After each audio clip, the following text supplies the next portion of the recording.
Welcome back to Candid Conversation podcast. We are so happy to see you here, and I'm Olia. My name is Nqobani Masuku. I'm the founder of Nqobani Masuku Foundation. And with me in the studio, as usual, my brother, Nkosana Masuku, the CEO of the foundation. Yes, thank you so much for having me, guys, and it's a good day. Looking forward to this exciting episode that we'll have today. And as you realize, maybe in the studio we have a very interesting picture, and just look at that. So some people are enjoying, having nice time, talking, drinking, eating, dressed well, but another is working hard, sweating, even rowing hard. So they're so exhausted. Some chains, Yeah, right? yeah. So it can be prisoners, right? Something like that. So actually, are we in the same boat? It thinks like one world and another realities. Yes. You know, guys, a few years ago, I was thinking actually world a little bit unfair, but looking at this picture, what are you thinking? What? Maybe the boat represent the world, right? Yeah, I can. Are we in the same boat? Are we in the Yes. same Many people say yes, we are, especially those that are privileged, right? When rich people talk, when leaders talk, when politicians talk, they are like, we are in the same world. But the reality, I'm happy you brought this picture because now we see the reality. While some are enjoying, some are toiling, working hard. Yeah, it's really an interesting question. I'll be glad to hear your opinions. Are we in the same boat? Okay. So just from looking at the picture, I don't think we are in the same boat or we are in the same world, so to say. I think some people, based on the picture, we can safely say they are more equal than others. Yes, we tend to say everyone is equal in this world or in this life we are equal, but some are more equal. Some are born from rich families, some are born with both parents, some are born with, some privileges, but some do not have these privileges, you understand? So from this example or from this picture, what I see is that some people are in the top deck. You see, they are living the top-notch lifestyle, the luxurious lifestyle, you see? And some are in the bottom deck. They are suffering, as you can see. They are changed, and they are working very hard. I think we are not in the same world. There are other people, maybe. I was discussing this with my friend just this week that he was asking me that, do you think that this world is fair? Are we living in the same world? And I was like, you know what?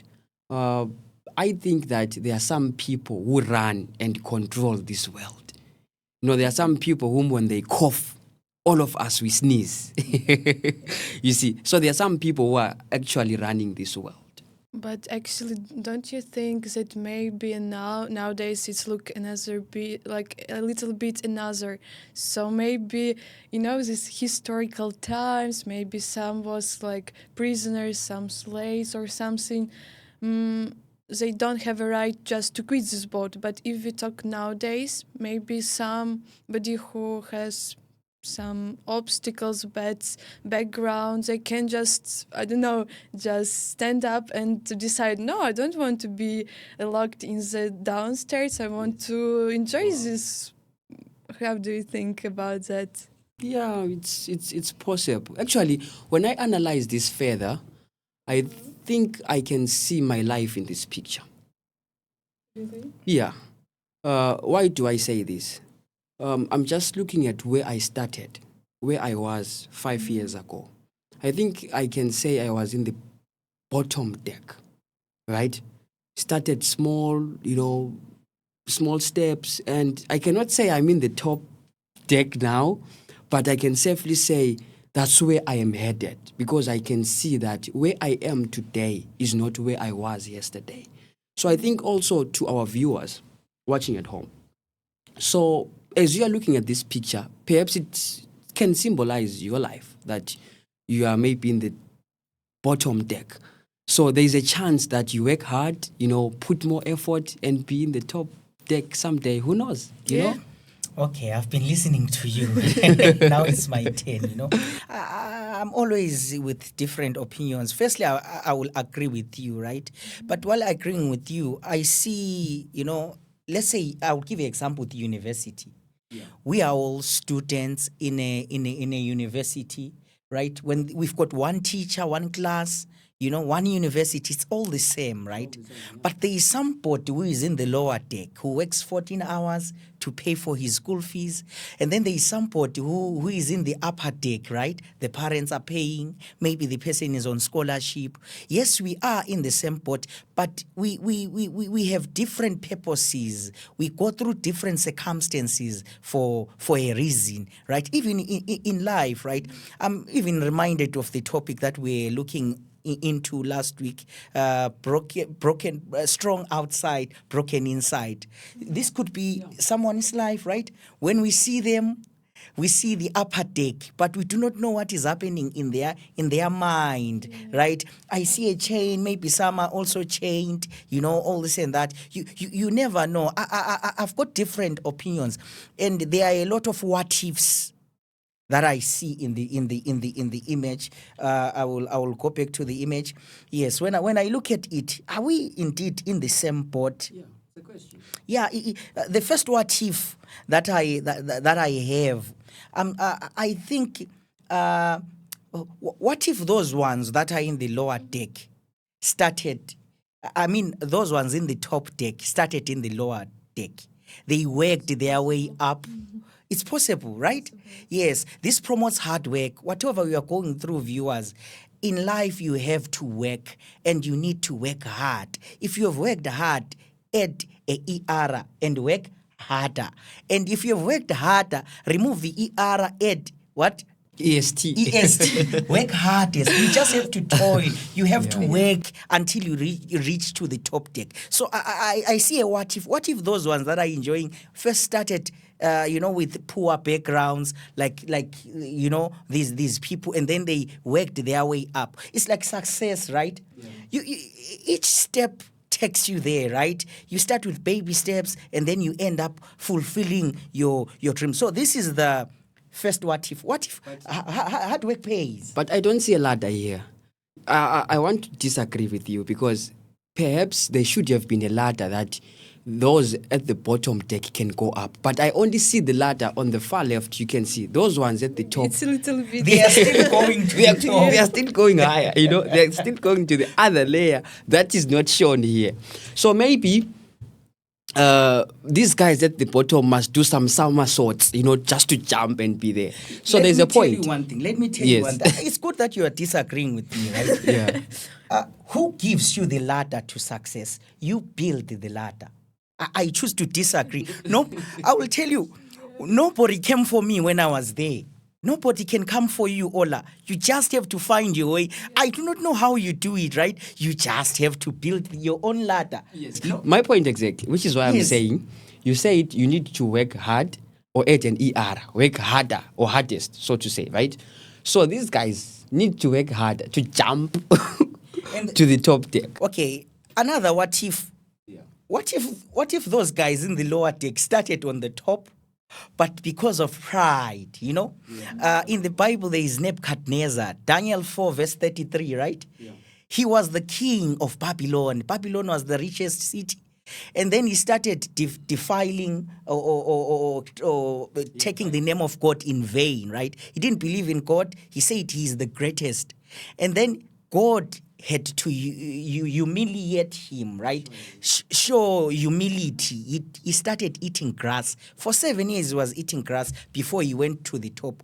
What if you are in the top and you think that, there are some people when they buy cars, they don't respect those who do not have cars, they start braking, What if you end up there also, right? It can be also a lesson of a humbling experience.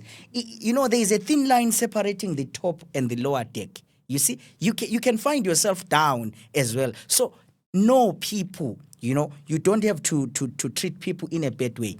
But maybe those who in the lowest position, if they even go on the top and again return, they know how to again be in the top, how to return, how to do it again. So maybe it's a good experience. Yes, quite a good one. Yeah. Another thing, those were what ifs. Now I'm beginning. I'll be honest. I'm a foreigner in Poland. I'm from Africa. In Europe is not our home, but we've made it our home, right? I see myself there. I see some other foreigners there in the lower deck. Why am I saying so? They are the ones that are working in factories. Go to factories, you will find foreigners. They are the one working 14, 16 hours, even in the factories, right? We've got positions, right? You work the same job, but some have the privilege. Some, they get to be in the top deck to watch you work, right? I also see that, right? Economies in the whole world, I'll say this, and if you think it's not to just go and research, most economies, they are run by foreigners. They are the ones that do the hard work, right? Economies thrive, but they don't get to the latter part. There's no ladder there, right, for you to eat in the high table. So if you are not careful, you will always remain there, right? But you just have to fight your way up so that you end up in the top as well. Yeah, maybe to add on that one, because I've noticed something about foreigners, maybe just to relate also on the last topic that we discussed in the last episode. I've been in the, bottom deck. I know how it feels to be there. There is heat, and if you can see, this is a boat. This boat is probably powered by, these guys who are down there. I know how to, row hard. You understand?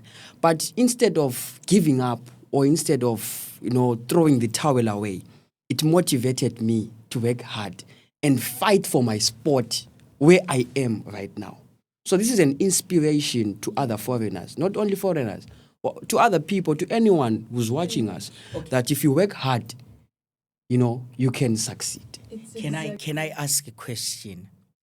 Have you realized that, in case this boat stops moving, who takes the blame?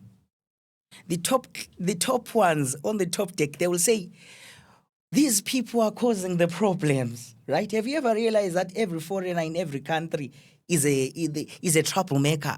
They are seen as people who commit crime. They are seen as people who are changing cultures. They are often more attacked, right, than praised. These guys are toiling and the boat is moving. In case they get tired and they stop, the top class will be like, why have they stopped, right? Have you ever realized that in each and every part of the world, you can mention any country, the foreigner is always the one who is at the wrong?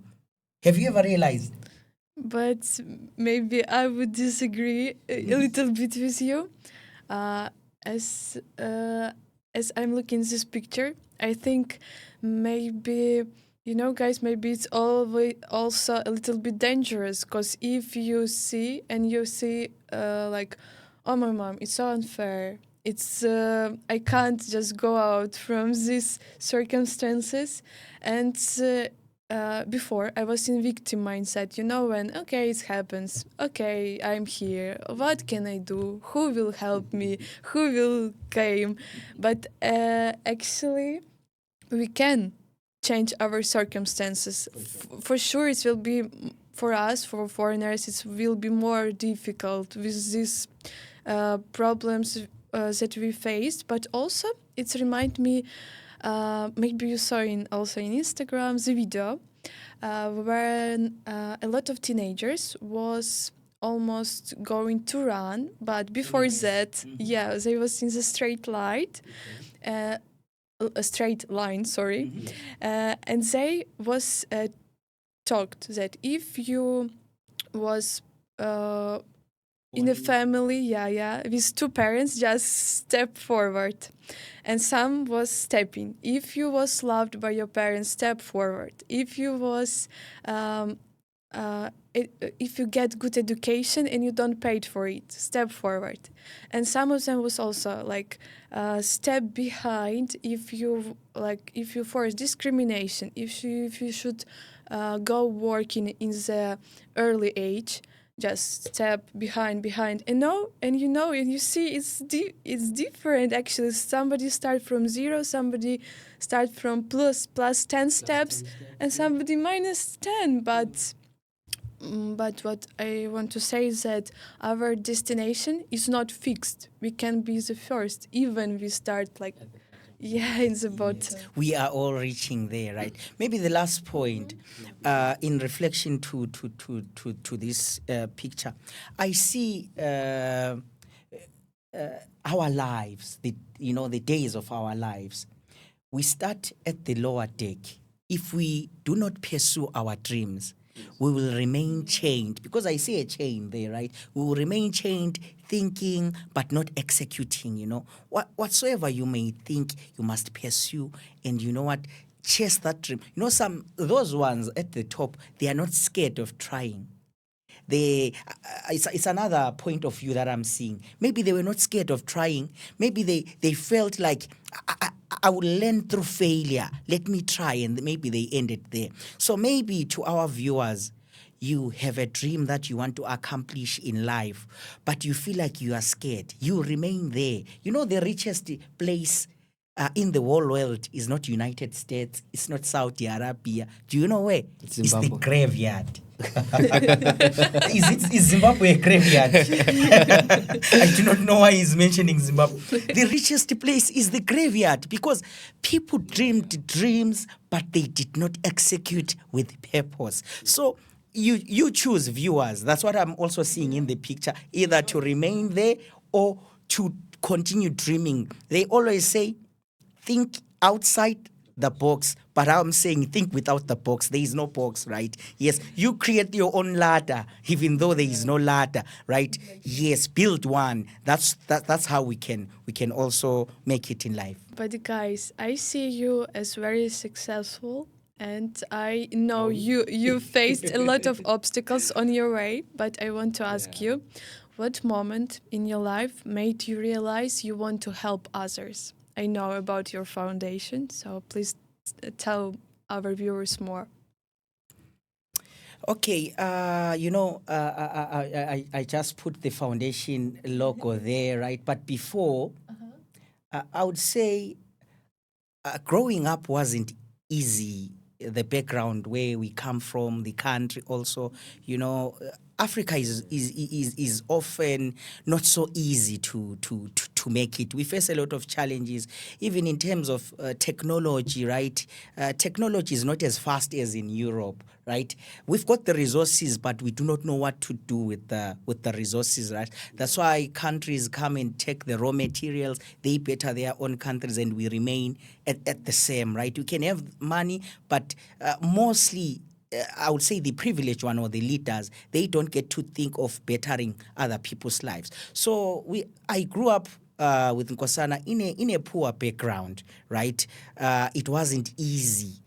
As we were saying, you can see the challenges that you face. If you don't have a solution, those challenges will always be the same. Nothing will change, right? If you are thirsty right now and you don't take action and say, let me go get water, you always say, I'm thirsty. I cannot feel the thirst that you are feeling, right? Yeah. So you have to take action, right? Go get the water. Or if all you have seen that me and Nqobani, we keep on speaking about being thirsty, you have also to take action and say, let me help these guys, right? And bring the water to us. Yes. So I would say where we grew up, where the background wasn't so good. And as Nqobani said in the picture, there's a book that I read, Animal Farm. The writer says all animals are equal, but some are more equal than others, right? He's likening people to animals, right? So he was saying all animals are equal, but some are more equal than others. I looked at in view of resources. Maybe, Ola, you can have bread, and I don't have bread, we are not equals, right? You can help us get bread if you have bread, right? So just like the hand, if you see the hand, right, there is a reason why all fingers are not equal, right, of the same length, right? There is a reason. So it doesn't mean that some fingers are not important. Yes, this one can look, smaller, but it can do a thumbs up, right? Or every person. I see our lives. Right? Every person has a function in life, right? So basically, it happened that this is how we started the foundation. I and Nkosana, Nkosana and I were always together, right? So we were going somewhere. I don't remember what we were going to do, but we met. Oh, yeah. I think we were going to a funeral. So we were by the road going to get omnibus to go to the funeral. I remember, yeah. Exactly. On Saturday, if you remember. Yes. So the idea was we go to the funeral in the morning and then in the afternoon we go to church because one of our relatives had passed away, right? So while we were going, we saw a young man. That young man was in a wheelchair, right? He, unlike here in Europe where wheelchairs are electrical, so he was more like pushing himself, right? So I was surprised because it was early in the morning, right? And then I had $1, so I told Nkosana, let's try to give him something, right? So we went to him. He was a young kid, something like 8 years old. That was what also shocked me because I'm like, where are the parents? I got interested. So we paused whatsoever we are doing. We went to him. I asked him, it's hard for me to come and say, here is $1, Ola. If I see that you need it, right? I have to find tactful ways, and say, I just asked him, yeah, perhaps you need $1. Yes, I asked him, what do you wish that I do for you? Thinking that he will say, buy me a sweet. And then he looked at me and said, do you really mean the question? And I said, yes. And then he said, look at the state of my wheelchair. My wheelchair is not in good condition. It wasn't in good condition. The wheels were bad, He was even balancing using his feet because a wheelchair is 2 small wheels in the front and then 2 big wheels, right? So the 2 wheels were not there. So he would use his feet to balance. So the wheelchair wasn't balancing, right? So he was struggling. It wasn't in a good state because it was even the chair where he was, it wasn't in a good state. Yeah, it had no, what do you call this? The sponge, for it to be comfortable. So it was now the blank that was visible and broken at the same time. It wasn't in a good state. So he said, can you get me a wheelchair? I had $1. And now he's saying a wheelchair. So I looked at him and I said, I will get you the wheelchair. And then he started asking, what is your name? I said, my name is Nqobani, right? Nkosana also introduced himself. And then I said, you know what? I think he knew us, right? But he was just asking. And I'm like, you know what? I will see you when I come from church because right now I'm going to a funeral.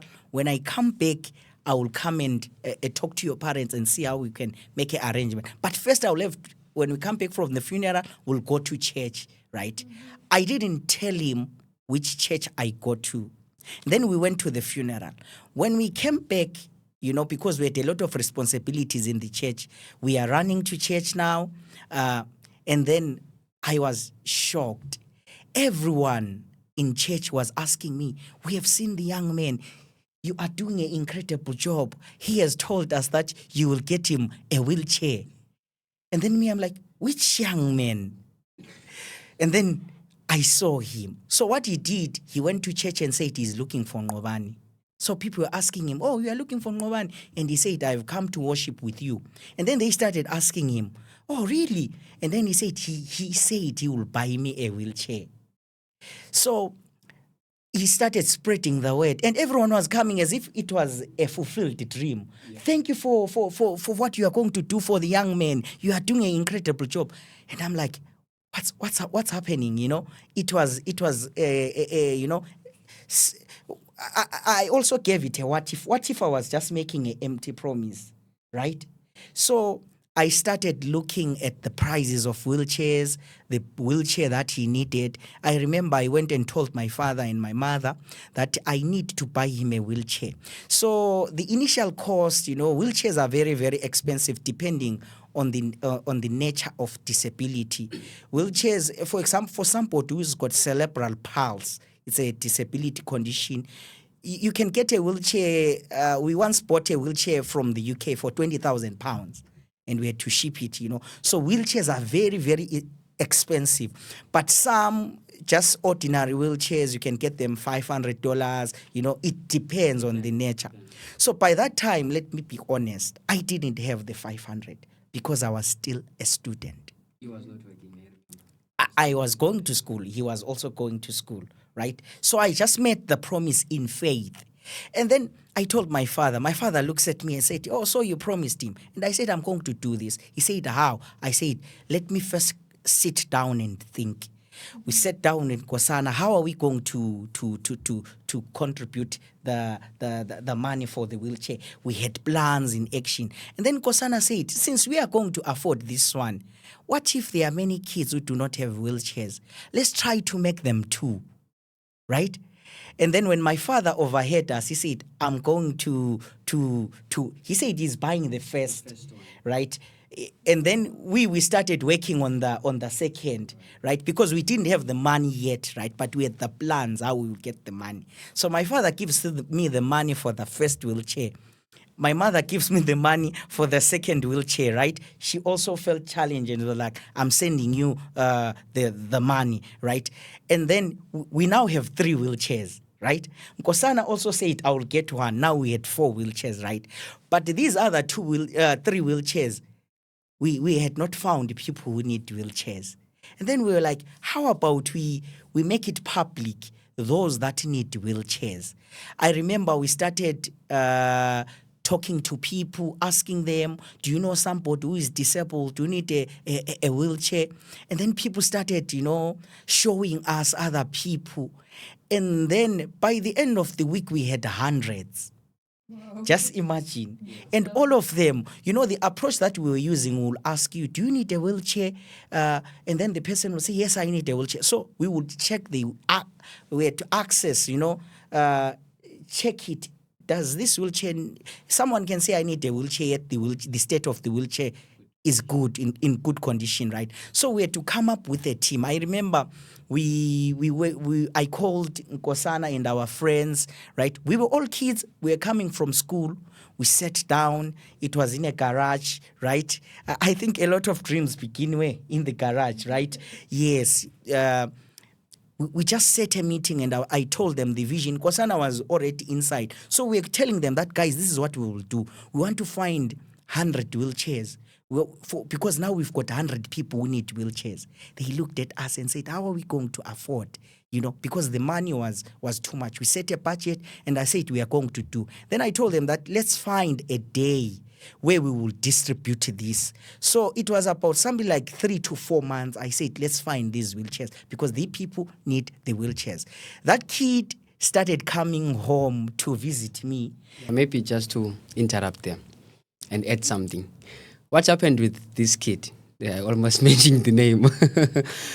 What happened with him is he traced us and he came to church. Surprisingly, we had a conversation with him. And the following day, on Sunday, I found him at home, sitting with my father, having a conversation. I think that's what motivated him to say, "I'll buy the first wheelchair." So I was looking at this boy and I'm like, "How did you find where we stay?" So you went an extra mile, searched about us and found out where we stayed. And for me, well, I wasn't into the idea, I'm being honest now. But I just wanted to support Nqobani because, when your brother tells you something, you're like, if I discourage him, let me just support him. But I didn't see that it would be a big thing like it is today, to be honest. Because we were in school. I remember the meeting he's talking about. I was just from school. It was 4 p.m. And he said, "Let's go to a garage and have a meeting." We went there. He was telling that we are going to distribute wheelchairs, we are going to do this. And the budget that was set was way over. And for me, I was given $1 every day to go to school and eat. And now he's naming that we need to distribute these so many wheelchairs. You know, it was a dream. So just to support him, I said, I'll be with you. But I knew that probably we might not make it. But guys, actually, did you have any, I don't know, fears or maybe assurance that, like when you starting to dream about something big, maybe something inside you, but I'm not sure if I will succeed. Did you have something like that? Or you was sure like 100%? If I'm being honest, I'm a profound believer of God, right? Yeah. So faith played a pivotal role. We walk not by sight, but by faith. I just believed, and I knew that whatsoever I believe will happen, right? So I remember, and then back to reality. Yes, there was fear. Because I remember I sat with one of the biggest politicians, one of my mentors. He said this to me while we were still in 3 wheelchairs. He said, Nqobani, you are making a big mistake. If you raise expectation, disappointments also are high. You are going around telling people that you want to buy them wheelchairs, but you don't have those wheelchairs. Then I told them that we've got 3. I think we will get 200. So we were more like registering them, writing down, and then we got into partnership with another company that manufactures wheelchairs. So the company said we will agree to measure whomsoever comes to us, so that we will be ready to manufacture the wheelchair, right? So some of them we imported them, but some of them were made within the country. So them also, they made it easy for us because we are not trained people to access wheelchairs and to be able to, when we see somebody disabled, we cannot see we do not know the type of wheelchair that the person needs, right? And they were telling me that if you give somebody the wrong wheelchair, this disability can get worse. So these were fears that we're getting along. What if we give people the wrong wheelchairs, and then they sue us? So that company played a pivotal role. They were the one measuring people and manufacturing. So they tell me the number now is at 200. Our company visibility was not seen. But ever since, Nqobani, you said you will work with us, people are coming in. So everyone was spreading the message. Nqobani wants to buy wheelchairs for people. I will tell you the truth. The reason why this message was spreading is because people need the wheelchairs. You'll find somebody who is 18 years old, the mother still carries them, like a baby like this with the hands. Some they put them in the back, like to carry them, 18-year-olds. So it was indeed a humbling experience that was also touching, because the other thing, you're like, these people came to me, right? What if I fail them? So there was the fear factor, but I worked by faith. And then I remember I had, growing up, I didn't have friends who were of my same age, right? So I used to go to influential people, chiefs, politicians. So these were in my circle, right? I remember I went to a very close friend of mine, Chief of Vuyana Ndiweni. We were just sitting talking about this issue. And he told me that, I will support you. He had a lot of cars. He showed me one of the cars and said, you see this car? It was a costly vehicle. He said, Land Cruiser.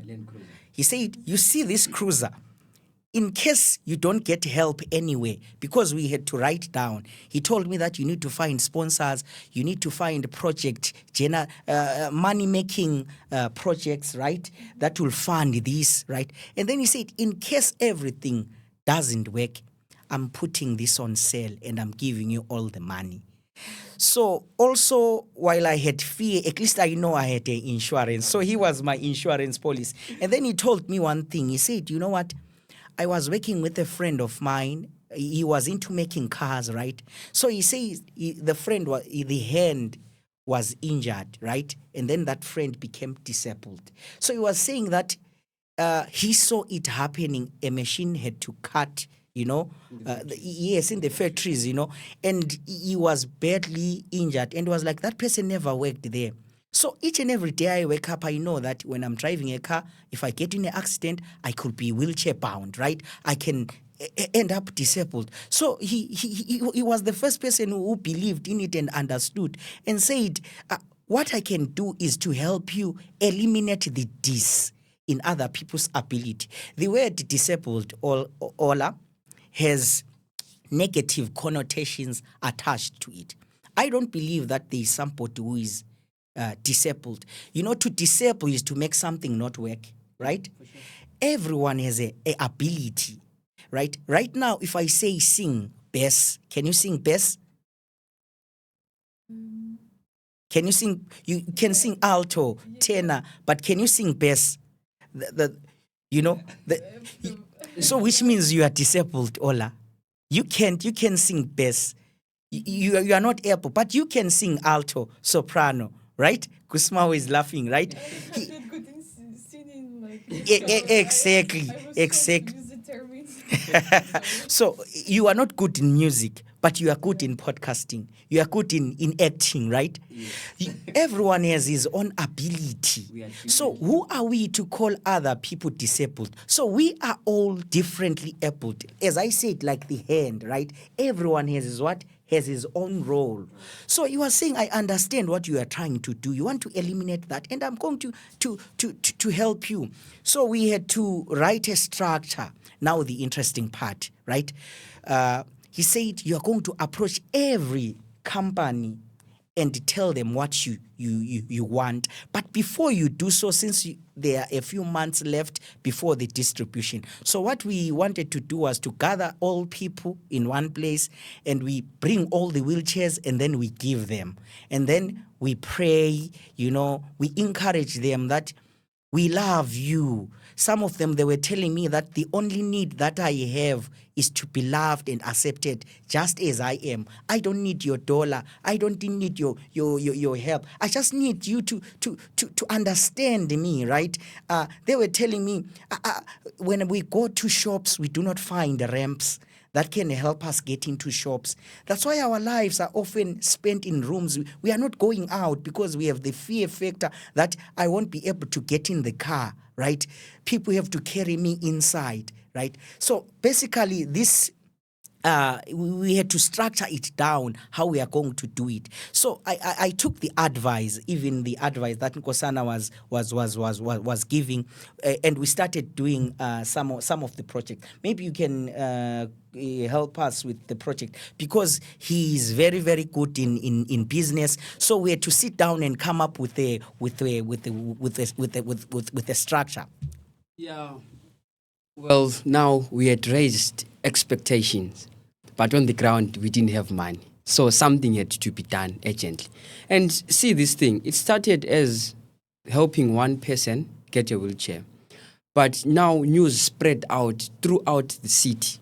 And I remember people were giving out my numbers, if you remember. If you need a wheelchair, contact this number. I had to change the number because I couldn't use my phone for my personal use, because I was getting call after call. People were calling, they want wheelchairs, and some of them would say, no, I don't need a wheelchair, I need a crutch. I don't need this, I need a white cane stick. I don't need, we were gathering whatever they needed. So we had to come up with a plan very fast on how to get the money. And for me, I started business in school. So I'm an entrepreneur actually, and I have registered 2 companies that were working before I left Zimbabwe. When I left Zimbabwe, they came to Poland with me. So I registered 2 companies, and we've been doing this for a long time.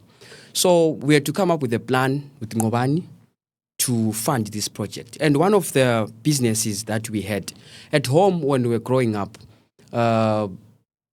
in our house, if I remember very well, my father was liked satellite dishes.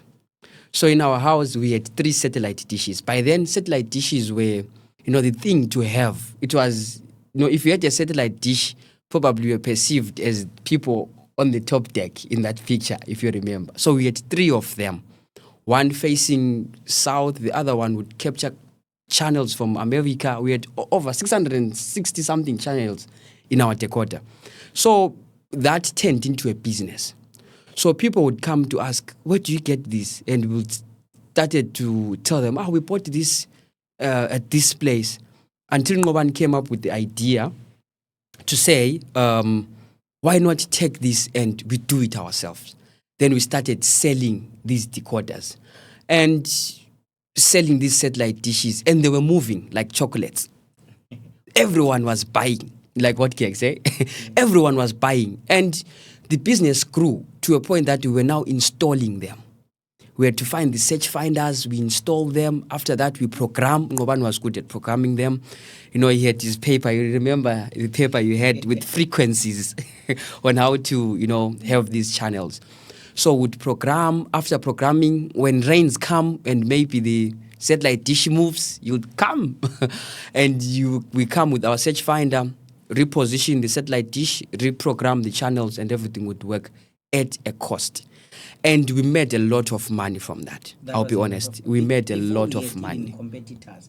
Yes. People ended up copying the idea. Yes. At some point, we ended up leaving it because, as a business person, you have to diversify, right? Yeah. Which takes us to the next one, right? Yes. And we had an academy where we had professional and accredited teachers coming to teach students. I remember we had strikes in Zimbabwe. Yes, So more like protests. Yeah. Yes, so teachers will protest and say we are not working because the money that we are getting is less. Yeah. So, but that doesn't change the school schedule, right? You will still write exams. So a lot of students get scared of failing, because if you fail, you have to do it again, right? Yes. So there were a lot of students that teachers were now teaching in their houses, So we were like, let's do this, right? We opened the academy. That academy took a lot of students, right? So this is what we did.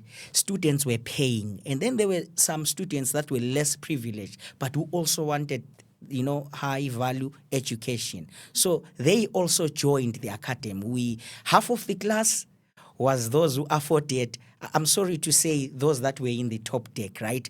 And then half of the class, those that were in the lower. We just wanted everyone to sit in the same table. So we made everyone sit in the table. There wasn't that lower and upper deck. Everyone got and access education, and they were doing good, right? A lot of people came in. We made a lot of money. And then there was a school that was called Foundation, right? Foundation College. Yes. So we were like, we are academy, right? So we were more like competing now with other schools because we had a lot of places. We were renting, I think, five places, different places, right? So it was really, really bringing in some money. And then where we got the name of the foundation, right?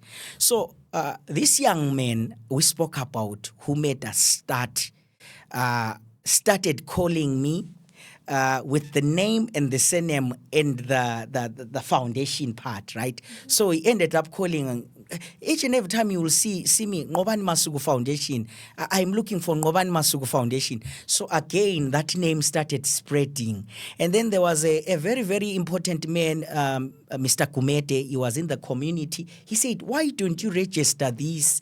People have given you the name, everything. You are now a brand. Register this as a foundation, right? And we had to register it. I'm sorry I had to divert you at some point, right? Yeah. But it brought a lot of money.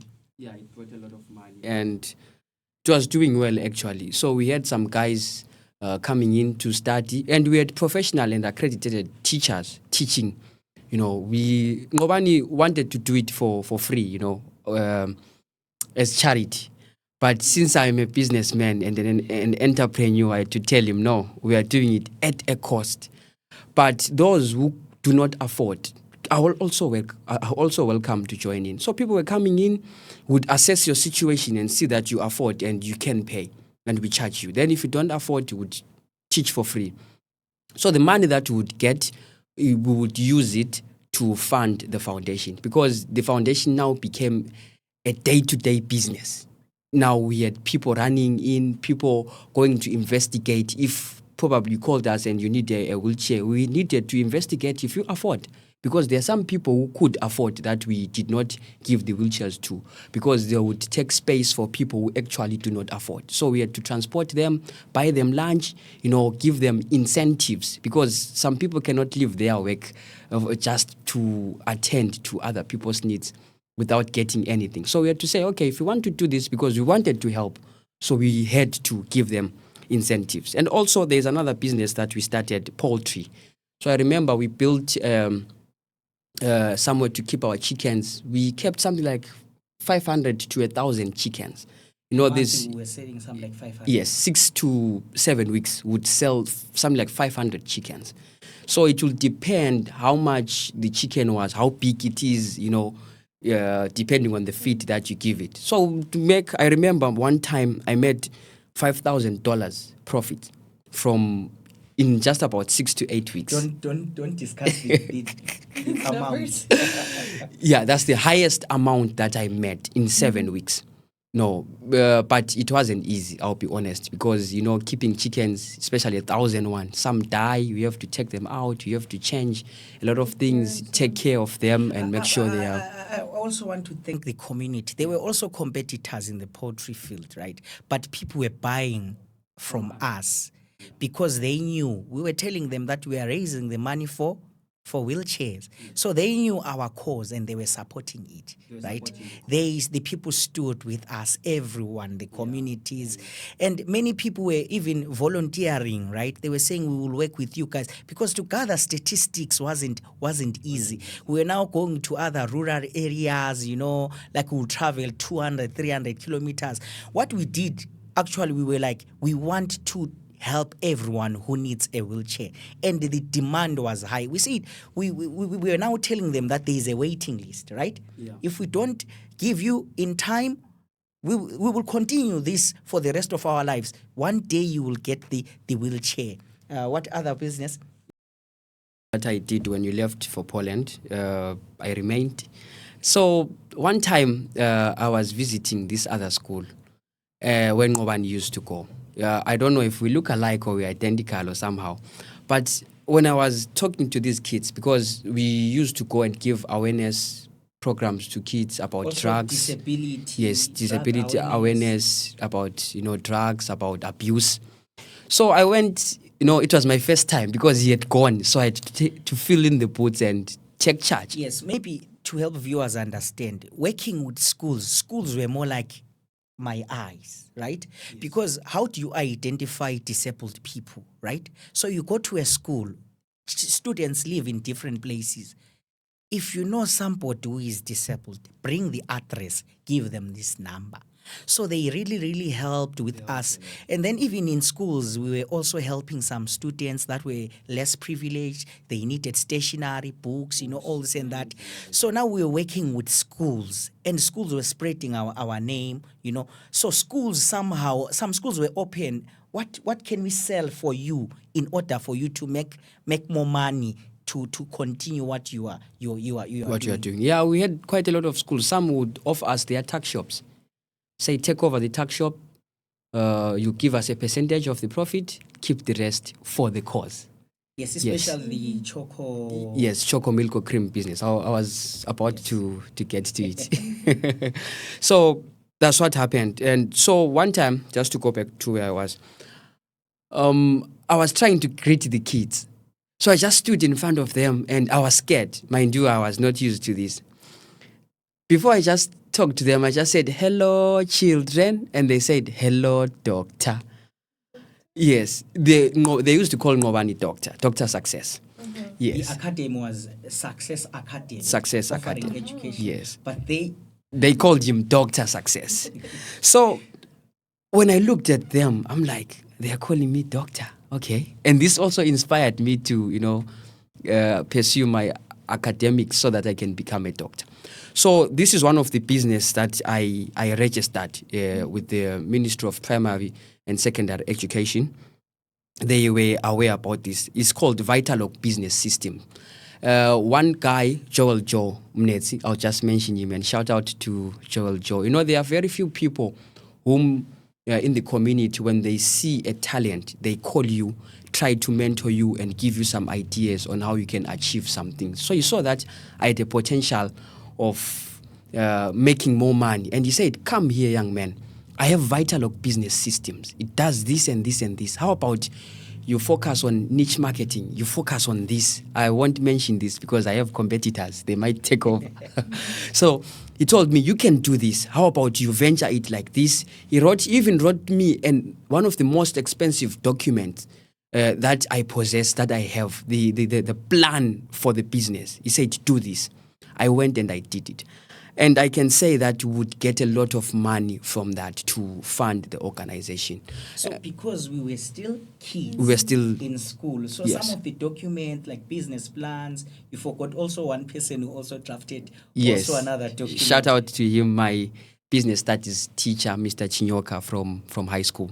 So he's the one who drafted me my first business plan, Choco Milko Creams. Gave And it then a name. You forgot one other person. And when you were, who was about to go to South Africa, but had to sit down and. Yes.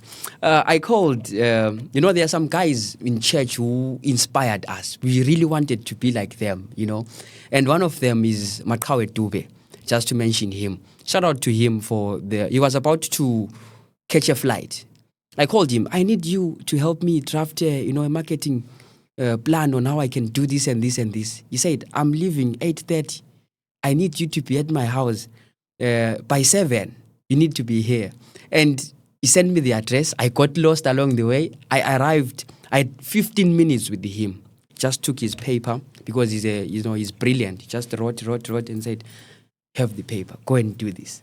So I really admire what they did for me in starting my business, So these are some of the business that we had that were funding the foundation. And not to forget our sponsors. We had some companies coming through for us.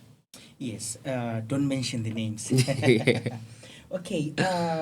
But guys, what were some of the biggest challenges that you faced? Because for sure it was some. Just if you. Yeah, it sounds easy probably when we narrate it like this, but it's very difficult. Just to mention one of them, like the challenge that I faced the most, ageism. When you're dealing with people, you face people who suffer from ageism. People who think that innovation or something big can be done by an older person. So when they see you as a young man taking up the challenge, doing something big that they've failed to do in their youth, they get challenged and they want to, discourage you. They want to keep you down. This is the biggest challenge that I faced. I am short, So, and they'll take advantage of that, why is this kid trying to achieve big things? Okay, so, still on ageism, right? Yes. He's speaking about the issue of stature, right? Height. I called one of the ministers, right? Because the event was now drawing closer, right? Yes. So we wanted him to be the one who will offer the keynote speech. Guest of honor. In such events, you don't, people advising me, you have to also call, dignitaries, right? Yes. People, who will also take what you are doing to the parliament and challenge the parliament to do some of the works, right? Yes. I called the minister. I tell him it was the first time, our first meeting. Let's meet. We had discussed everything, right? Yes. So he wanted me to give him the layout. By then it was a finished project. We had got the wheelchairs, So we meet. He tells me, you must wear a suit when you meet with me. I'm like, I'm in a suit, He didn't know, right? So I go there. He calls me. He says, where are you? And I say, I am looking at you. He says, no. Where I can't see you. And I'm like, he looks at me. He sees that it's me. He's like, it's you. He started laughing. He said, you're a small boy. You're a small boy. I'm speaking about the late Chinga Dube, right? He really, really also helped. He is like, I thought I was speaking with an adult. Why aren't you in school, right? We go inside the hotel where we were having our meetings. He almost shed some tears, And then from that moment, he was like, I will be with you. Anything that you want, I will be with you, right? So the issue of age was another fun fact. Some people will even say, can we see Nqobani Masuku? Even some will come to my house, right? My house was flooded. My father was even complaining because they will come and say, we want to see Mr. Masuku, right? And then my father will go and say, yes, talk to me. And like, no, we mean Nqobani Masuku, right? And then when Nqobani Masuku comes, they're like, it's you. So they expected somebody who was big, people have expectation. They expected older people, yes. Just maybe to pay respect to the late Colonel Chinga Dube. He was very busy. His schedule was tight. And mind you, he was a minister by then. But he volunteered to be the chairman of our board then. So he just put aside whatever he was doing, the government work, and said, I will be with you. I will work with you guys. I will open some doors for you and make sure that you guys are set and you guys are fine. And to us, and, to me, when I heard that, I was impressed that, to see someone believing in your dream and saying, yes, they will support you. And mind you, another challenge that we faced, criticism. People were criticizing. These young boys, whom do they think they are? How are they going to achieve this, But we did it. But despite the criticism that we faced, we fought. Instead of giving up, we said, no, let's fight. We are going to do it. Still on challenges, that I'm happy for such a question, right? I will speak about the companies, but still on criticism, yes. Right? There were some company CEOs, there were some politicians, there were some ministers, some friends of mine who are also in the parliament where will just say, I met so and so.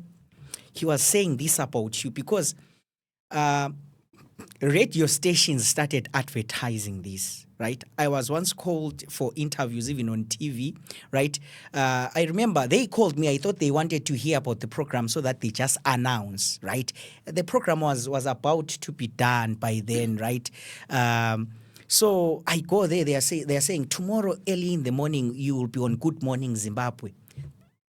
Everyone watches Good Morning Zimbabwe. They're like, we will be asking you questions and you will tell us the event, right? So people were seeing it on TV and they were talking. Criticisms were many. I will tell you the truth, even some criticisms when they are coming, I'm sorry to say this, but we are candid conversations. Some criticism come from the church.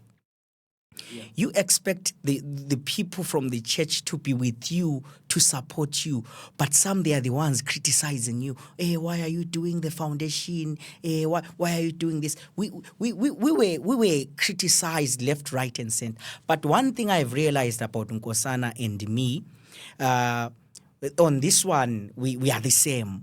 Once you criticize something, that becomes the fuel. It fuels us to do it, right? Mm-hmm. So the criticism were like, oh, so they think that we will fail. Then watch us getting successful, right? And then my name, I remember I was crying this other day, and then my uncle comes to me and said, because there were a lot of challenges, Ola. Literal, I'm crying. He comes to me and said, what is your name? What is your name? I tell him I'm Nqobani. He said, what does it mean? I said, conqueror. It means conqueror. He said, yes, go and be like your name. And, we were, getting criticisms, there were some people who were also more like helping us, and then I want to talk about the companies. This is very, very important. When we started approaching companies, Chief Ndiweni advised me that when you go to companies, they will ask, how many wheelchairs do you have? If you say 4, they will feel shy or they won't invest in the project. There are some people who say, I will invest, if you get the first million, I will then invest 1 million as well. They first want to see the first million, right, in order to invest. So he told me that with 4 wheelchairs, some companies you will never be able to bring them in the boat, right? So he also told me that when you go to companies, don't go begging. You are not a beggar, right? Your projects are successful. It's just that they will take more time in order to save hundreds, right? But you are in the right path. He said, tell them you want to partner with them. So I would go to companies, sit with the big management, tell them my vision, and then ask them if they wanted to partner with us. So some of the companies, they were laughing at me, saying, you are a small boy, you want us to give you money so that you squander it, you eat it. Why don't you work? Why don't you are supposed to be in school, you know? They were really criticism that you'll face. So whenever I would go to any company, first of all, I would check, is there a TV? Is there a radio? Is there a newspaper? These 3 things, I knew that one day I will make it there and they will see this project getting successful. Because, sometimes you feel it that God is with you. He's holding you with his right victorious hand. By then, we were still with less wheelchairs. I think it was even 15 or so, right? But I knew that this will become a success, right? So companies were criticizing. I remember I met one CEO. He has a lot of companies and he was a motivational speaker, right? So I went with him with the pitch, right? So I had a business idea and at the same time I had the foundation in mind. So we're talking, right? He told me, you are younger than my last born kid. There is no way I can fund you. I do not trust you with my money. And then I was like, okay, since you can trust me with your money, how about you partner me in terms of charity, philanthropy? You don't want me to venture with you in this business? It's okay.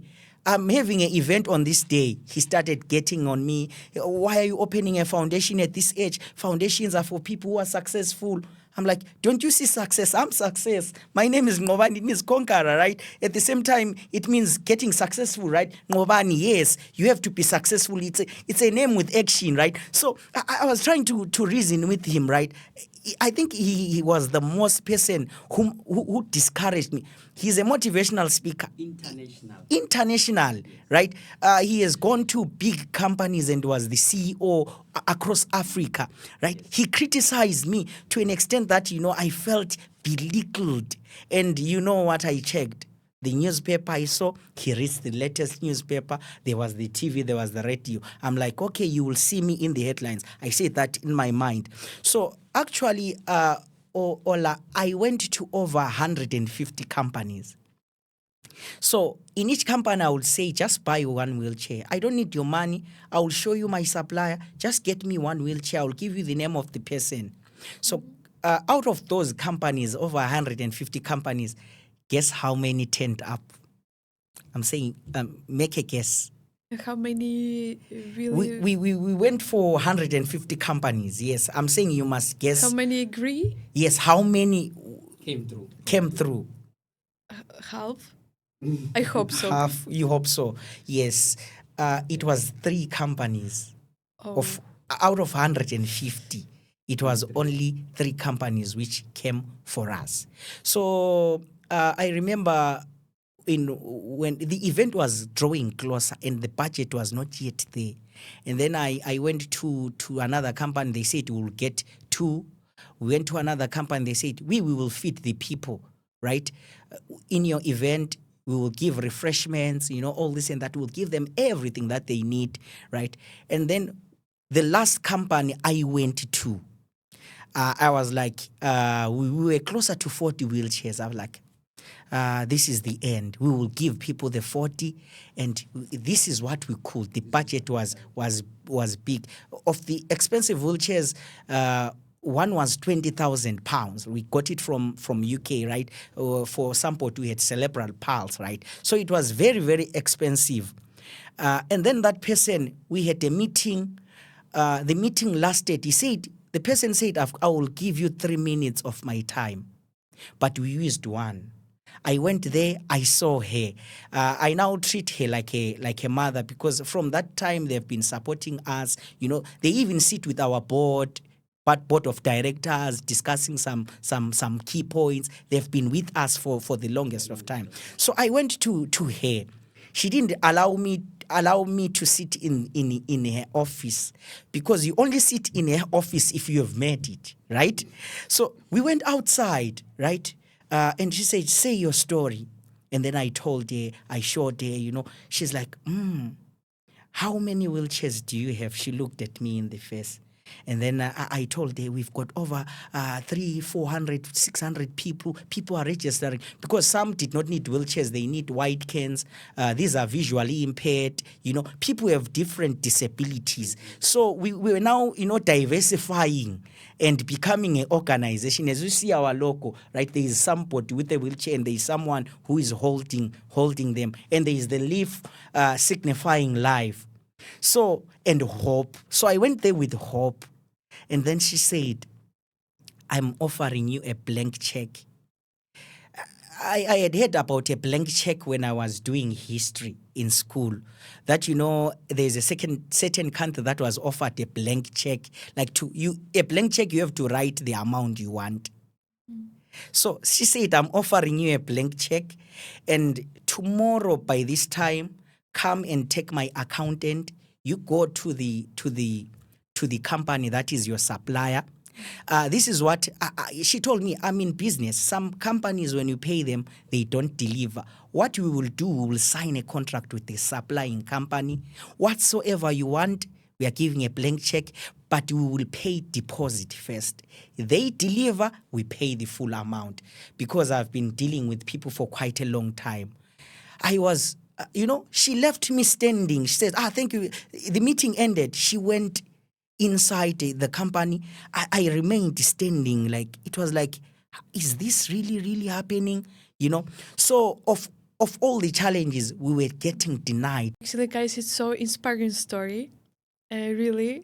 Because when I was listening to you and I was thinking, wow, but if I was in your place, maybe I would just give up and say, it's no way. Yeah. But I'm so inspired because, sometimes in the life, you don't know if, for example, if you do this business, maybe you go for another one company and this will be successful. So if you give up here, maybe another one is success. So you never know.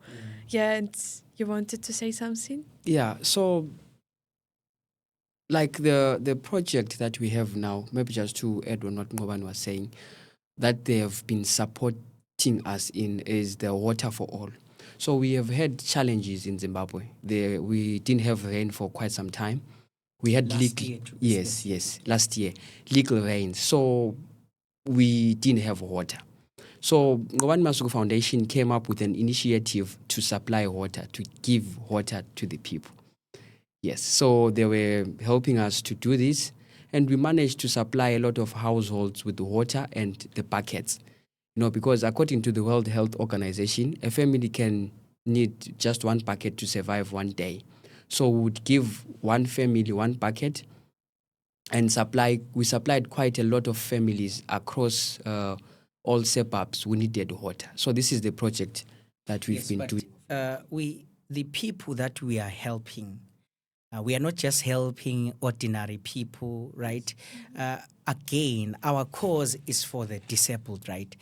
When you do not have water, right, but you are able to walk, at least you can go find the water. What about somebody in a wheelchair?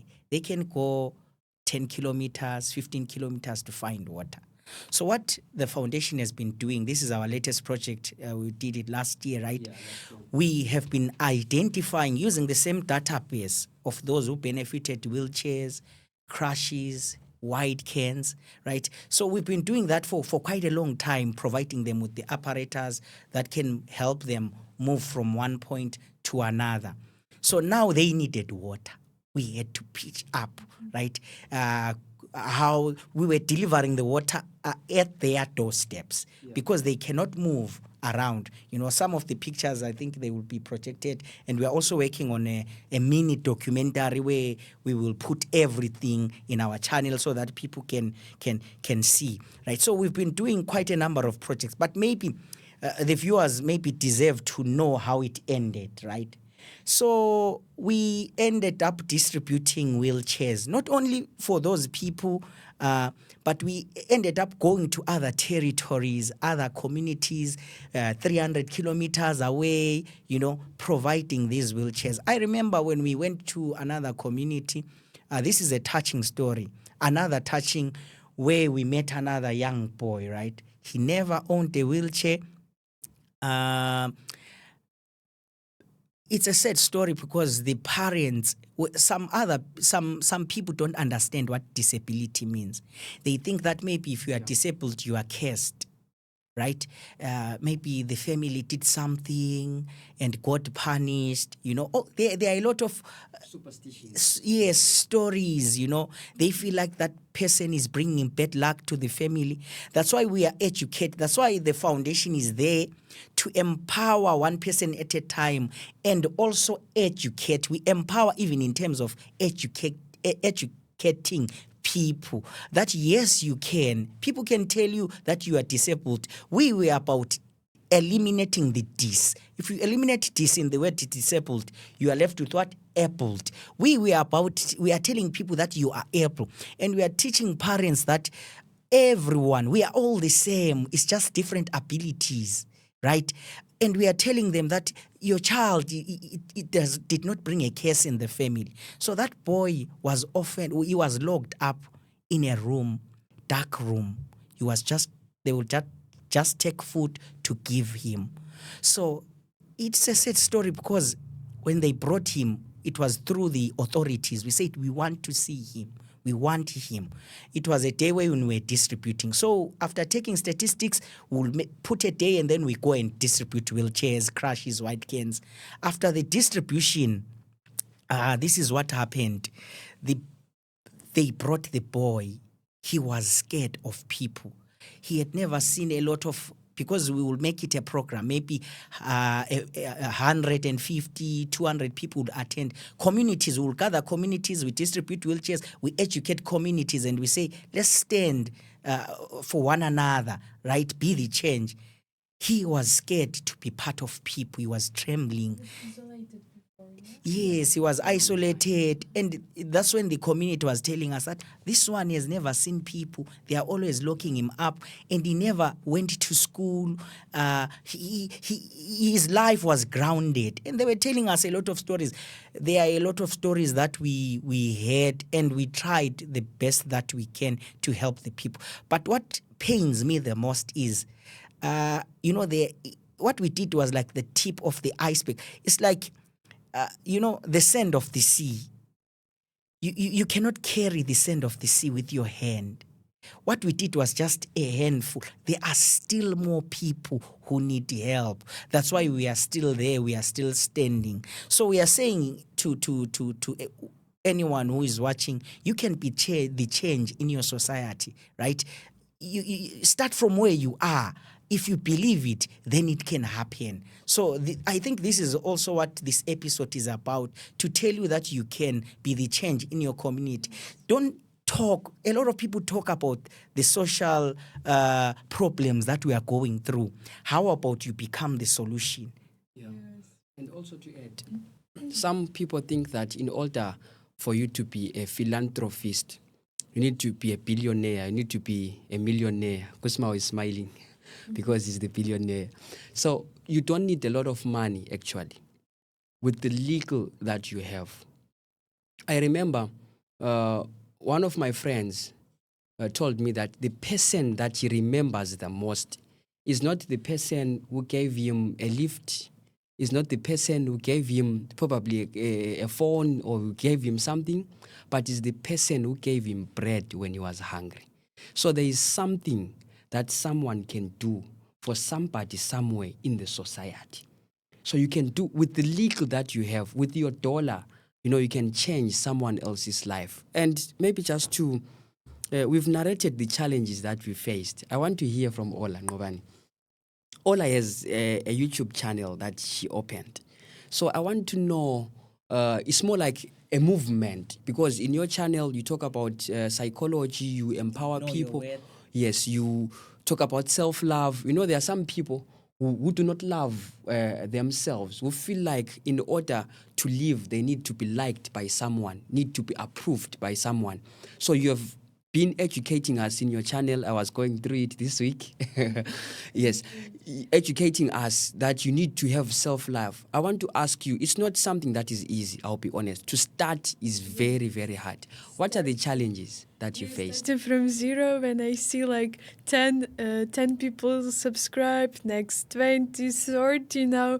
So I just feeling that it's too difficult. I'm always thinking maybe just give up, but always in my mind that I want to create a content for women, for men who is lack of confidence, who maybe have some problem in relationships or with the self-esteem. So I want to know they are valuable, they are worth to be someone, and just to believe, to make them believe in themselves, to achieve any dreams that came to their head just simply. And your story is very, very inspiring me. And maybe for the end of the podcast, what advice you would give to someone who just want to start, but afraid, or maybe feel I'm lack of money and feel lack of support. What advice you can give to our viewers? Maybe I'll go first. What I'll say is, despite the challenges that you might face if you want to start something, what you have to do, you have to keep going. You don't have to be stationary, despite the challenges that you face, because we faced a lot of challenges, and we just mentioned a few. I didn't mention that we had inflation. There was a time we had money in our bank accounts, and we had a lot of money in US dollars. So we had inflation, and our money was converted into bond notes. And after that, one time I found Nqobani sleeping, stressed, to a point that my family had to say, let's take him to the UK, to try something new, because we lost a lot of money in the bank. And mind you, this was the money for the organization. So we faced a lot of challenges, but what we did, we kept going. We kept going. Yes, because to buy a wheelchair, you have to buy in US dollars. Yes. But you've got bond note, right? The local currency. So local currency, in order for you to convert it into US dollars, it was really, really, I think that was the most difficult challenge that, because you know what you have, but you now know that it cannot buy anything. And there's nothing that you can do.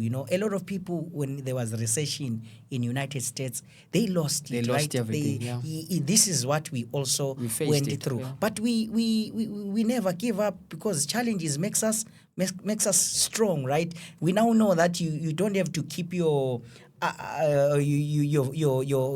money just as money, right? You can Keep it convert as stock, Exactly. There's a lot of ways now. You can keep it in Kekel, you can keep it in land, estate. Crypto. Yes, we've learned quite a lot on how to, diversify and buy resources. At least you know that if I buy land, right, in 3 to 5 years, I will be able to sell it in the same price. Yeah, so we faced a lot of challenges, but despite the challenges, we didn't give up. We fought harder until we made it. And what I can tell the viewers who are watching is that I feel like maybe there are people who would want to partner with us as the foundation.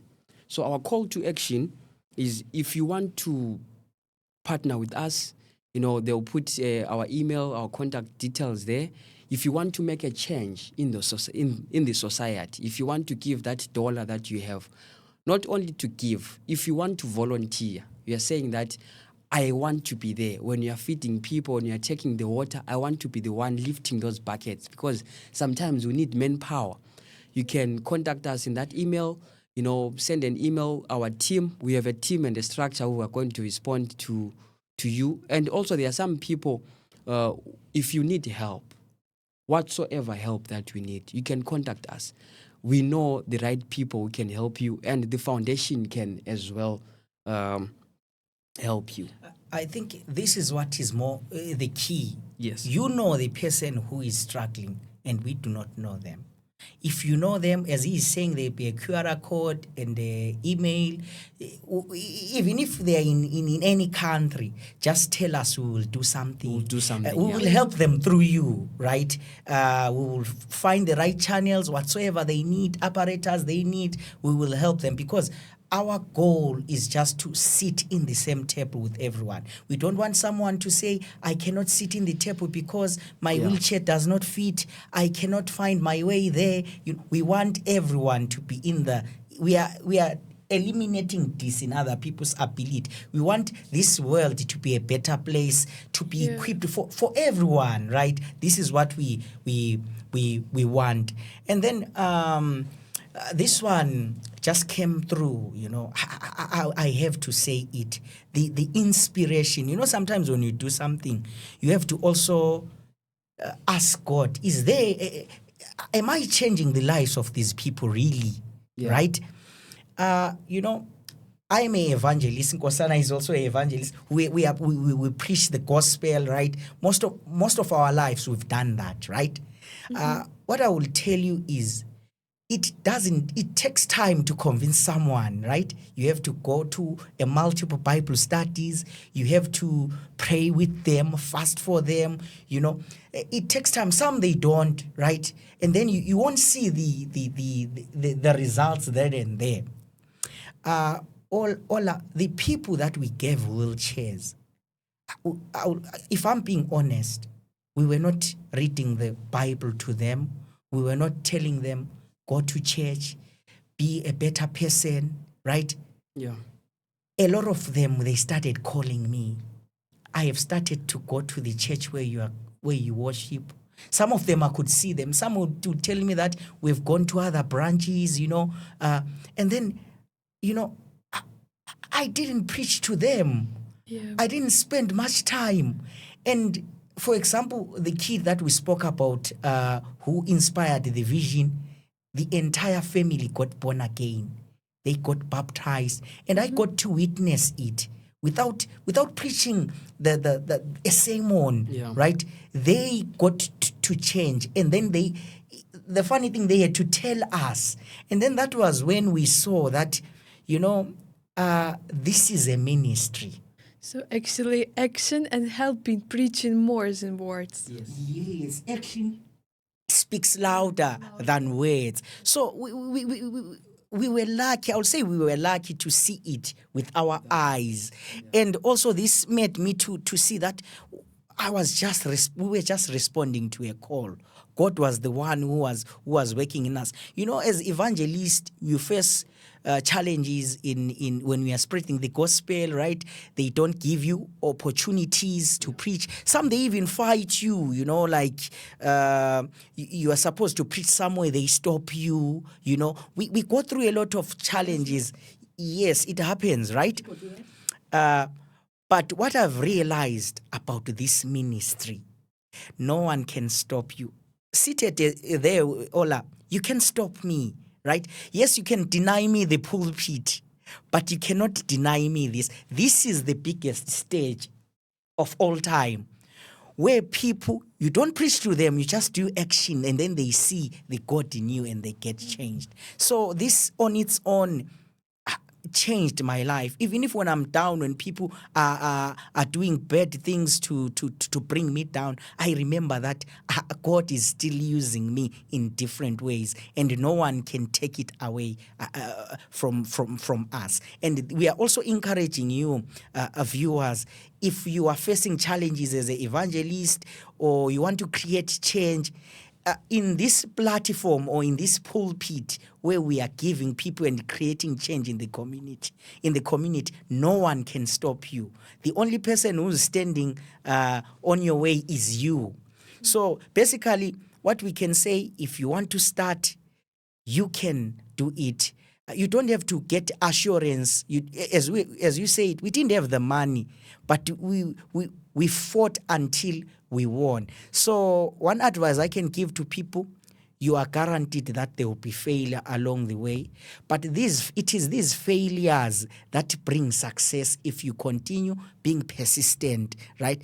Also, we had to change some strategies, because you just have to be strategic in a way. And then I will end with this. I think it will inspire one viewer. If you want to smile, I believe as a viewer, you want to smile, you have to delete the S in the word smile, and you have to walk an extra mile. And then if you walk an extra mile, the miles that we walked, at the end, God will add the S and you will smile. So it's all about hard work, determination, pursuing that dream, the call to action, right? This is what I can tell you. If you want to start something, you are an entrepreneur, you want to start a business, you want to start an organization, you want to be something in life. The sky is the limit. No one can stop you. The only person who can stop you is you and your mindset. Change that mindset and chase your dreams. Yes, and I want to say that even if you're faced with the criticism, so somebody tell you will not succeed, okay, extra motivation. Somebody talking about something else, extra motivation. You just go and believe in. It's very important point. Yeah, so you heard Nqobani said it's all about smile. It's all about you. You get it? It's all about you. So it's all about you. And maybe in conclusion, what I will say is that Nqobani Masuku, as the current CEO of Nqobani Masuku Foundation, I would say I'm honored to be given this role. Apparently, I was appointed this year, beginning of the year.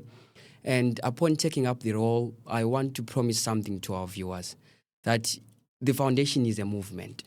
For sure, we are going to help where there is a need. And we are going to try all we can from Africa, Asia, America, wherever you are. If you just contact us, we'll try our best to attend to your needs. Maybe end with some of our plans. What are your future plans? What we are looking into? Yeah. So we have quite a lot of projects that we are going to do. We want to open an electric wheelchair hub or plant. We are going to open a clinic. So we'll just expand more probably as time goes on, because we'll have more time and, to discuss this and talk about it. Yeah, so thank you for watching us. And if you've got something to say, maybe if you have an inspirational story, you can share it in the comment section. You can like and share. Always stay tuned. We will come back with another exciting episode. Yes, that's it from us. Candid conversation. Have a good time.